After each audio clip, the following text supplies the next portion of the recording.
Good evening বন্ধুরা, কেমন আছো তোমরা সবাই? আশা করি সবাই খুব ভালো আছো। আর আমিও তো একদম বিন্দাস আছি। তো আজকে বিকাল থেকে ভিডিওটা স্টার্ট করছি আমি, কারণ আজকে ভিডিওটা অনেক বড় হয়ে যেত সকাল থেকে স্টার্ট করলে। এখন আজকে যাব হচ্ছে মেলায়, তো কাজেও যাব, কাজে গিয়েও যাব মেলায়।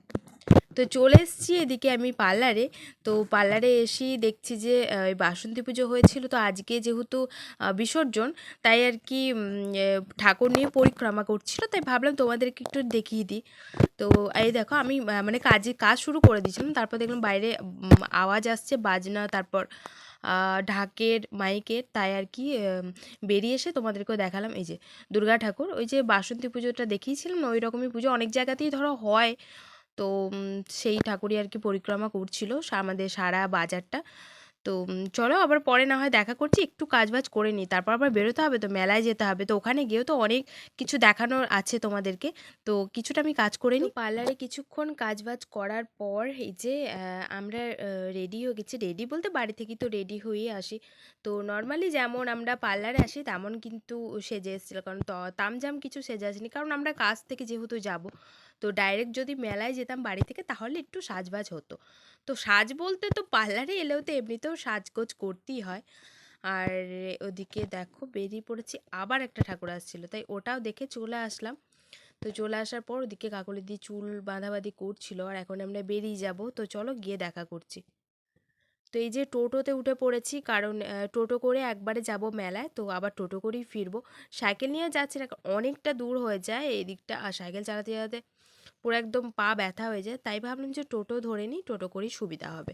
তো চলো ঢুকে পড়েছি মেলায়। আর এই যে মেলার ও মানে স্টার্ট এখান থেকে স্টার্ট হয়েছে। আর আমি না নাচ করতাম, তো আগের বার আমি এখানে প্রোগ্রাম করেছিলাম, খুব আনন্দ করেছিলাম, কিন্তু এবার আর নাচটা নিয়ে নেই আমি, কারণ তোমাদেরকে বলেছি কিনা জানি না, কিন্তু এই যে যবে থেকে কাজটা আমি চালু করেছি পার্লারের কাজটা, তবে থেকে আমার নাচটা আমি আর কি আমার শখের জিনিসটা আমি ত্যাগ করেছি, কারণ ওটা আমার খুব একটা শখের জিনিস ছিল, আমার নাচ। তো সেটাকে আমি ত্যাগ করে এখন কেরিয়ার গড়তে হবে, কিছু করার নেই জানো তো, কারণ বসে থেকে কে আর কতদিন খেতে দেবে বলো। নিজেরটা নিজেকেই রোজগার করে নিতে হয় সবসময়তেই। যাই হোক, চলো বেশি বকবক করবো না, তোমরা মেলাটা একটু দেখে নাও।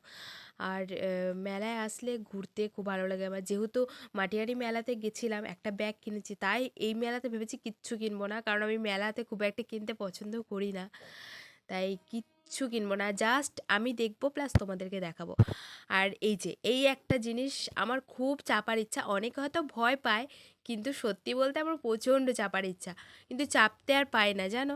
কাকলিদিকে বললাম, ও আবার খুব ভয় পায়, তো চাপলই না। আর এই যে ডিস্কোগুলো, তো এটা তো চাপতে চাইলাম, তো এই যে এগুলোতে খুব চাপার ইচ্ছে ছিল, কিন্তু এগুলোতে চাপতে দেবে না। আর বড় ওই নাগরদোল্লা, তারপর ডিস্কো ডান্সার, ওগুলো তো চাপার তো ভীষণই ইচ্ছা ছিল, কিন্তু যেহেতু আমি একা, তাই আর কি করে চাপবো। আর আমার পাশে যিনি আছেন তিনি তো একদম ভীতু মানুষ, তো একটুও সাহস নেই ওখানে চাপার। তো আমার অনেক দিন ধরে ইচ্ছা, কিন্তু সেরকম কাউকে পাই না যে চাপবো, কারণ আমার বড় ভীতু, ও চাপতে পারে না, কিন্তু হয়তো জোর করলে চাপবে, কিন্তু তারপরে যদি কিছু একটা হয়ে যায় তাই আর রিস্ক নিতে পারি না। তো বান্ধবী বলতে তো তেমন কেউ নেই আমার এই মুহূর্তে, কারণ আমি কাজের সূত্রে আমি কাউকে টাইমও দিতে পারি না। আর সবাই অ্যাকচুয়ালি সংসার নিয়ে ব্যস্ত, তাই আর কাউকে ডিস্টার্ব করে কোনো লাভই হয় না। তাই এই যে কাজের সূত্রে যে কটা জনের সাথে আলাপ পরিচয় হয়েছে, তাদের সাথে একটু ঘোরাফেরা, আনন্দ মজা, এই হচ্ছে ব্যাপার।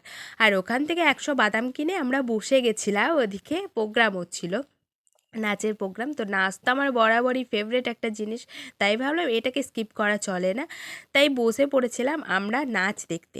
তো চলো কিছুক্ষণ নাচ দেখবো, তারপর ওদিকে আবার একটা যাব আমার বান্ধবীর বাড়ি, তো এখানেই বাড়ি ওর। আর আমাকে 2-3 দিন আগে থেকে আমাকে বলে যাচ্ছে যে তোকে কিন্তু আসতে হবে, কারণ অনেক দিন ওই যে দেখা সাক্ষাৎ নেই, অনেক ও বিয়ে হয়েছে, আমারও বিয়ে হয়েছে, আমিও বিজি, ও বিজি, তাই আর কোনো রকম পরিচয় নেই। আর এখন আমরা যাচ্ছি ওদেরই বাড়ি, তো চলো দেখাই। তো এই যে এটা হচ্ছে আমার বান্ধবী, উনি একদম ক্যামেরার সামনে আসতে চান না, কারণ হচ্ছে ওনার খুব লজ্জা লাগে ক্যামেরার সামনে আসতে, এই হচ্ছে ব্যাপার। আর আমরা এখন অন্ধকার পেরিয়ে যাচ্ছি ওনার বাড়ি, তো বাড়ি বলতে শ্বশুর বাড়ি। আর আমার সেই ছোট্টবেলার বান্ধবীর বাড়ি।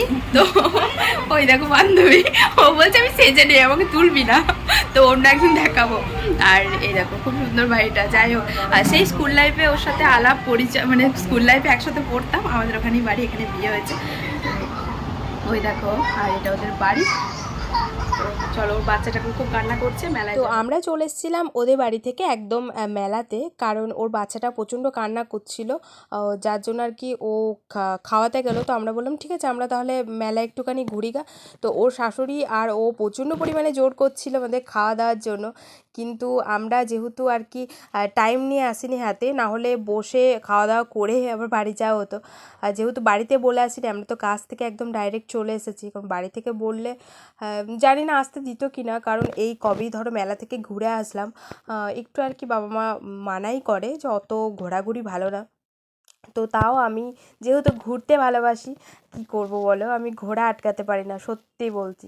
আমার প্রচণ্ড ভালো লাগে ঘুরতে বেড়াতে, আনন্দ করতে, মজা করতে, কিন্তু আমার ফ্যামিলি খুব একটা পছন্দ করে না, অত মজা হাসি ঠাট্টা অত পছন্দ করে না, যার জন্য আর কি আমি ছোটোবেলা থেকে একদম বাচ্চা থেকে আমার খুব ভালো লাগতো এগুলো, কিন্তু আমার বাবা খুব স্ট্রিক্ট একটা মানুষ, মানে আমার বাবা এইসব পছন্দ করে না, সবসময়তে একদম সেই রাগে রাগি ভাব, যাচ্ছে না বাবার সামনে কোনোদিনই কিছু নিজের ইচ্ছাগুলোকে প্রকাশ করতে পারিনি, নিজের ইচ্ছা অনুভূতি সব কিছুই মানে কন্ট্রোল করে রেখেছিলাম। কিন্তু আমার বরটা আবার হয়েছে অন্যরকম, কারণ ও একটুখানি ঘুরতে বেড়াতে ভালোবাসে, ও হাসি মজাটা অতটা পছন্দ করে না, বাট ও ঘুরতে খুব ভালোবাসে, তো যার জন্য আমার অতটা প্রবলেম হয় না। আর বান্ধবীদের সাথে থাকলে খুব ভালো লাগে, সত্যিই ভালো লাগে, কিন্তু বান্ধবী তো তেমনভাবে তো কাছে পাই না, তাই আর বান্ধবী আর কী করে বলবো বলো, কারণ আমার বান্ধবী বলতে আমি তো বললাম খুব একটা কাউকে আমি বেশি দিন কাছে পাইনি, কারণ অনেক ছোটো বয়সেই বিয়ে হয়ে গেছে, তাই অনেক ছোটো বয়সে স্কুল লাইফও পেরিয়ে চলে এসেছি, তাই ওদের সাথেও খুব একটা কন্ট্যাক্ট আমার নেই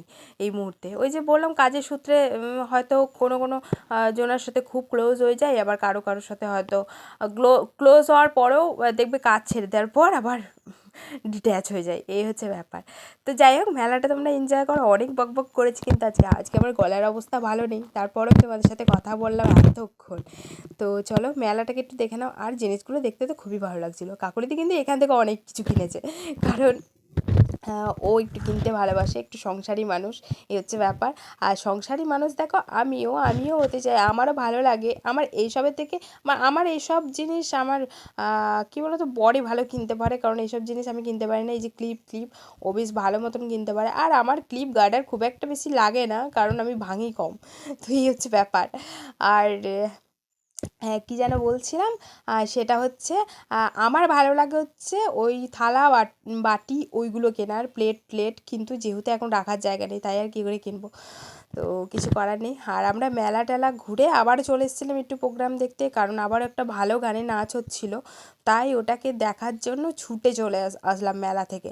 তো মেলার এই মাঠটা কিন্তু অনেকটা বড়, জানো তো, মানে এরিয়াটা প্রচণ্ড বড়, আর এখানে আবার যত রাত হয় তত লোক বেশি হয়। তো চলো আমরা চলে যাবো ওদিকে টোটো ধরতে, কারণ এরপর আর টোটো পাবো না হলে। তো প্রোগ্রাম শেষ নয়, আমরা চলে যাচ্ছি, কারণ 9:30 বাজে, এর থেকে বেশি লেট করলে বাড়ি থেকে তাড়িয়ে যাবে, তো এই হচ্ছে ব্যাপার। তো চলো একবারে বাড়ি গিয়ে দেখা করছি তোমাদের সাথে, টোটো করে যাবো। একটু হাতে লাগিয়ে দেন।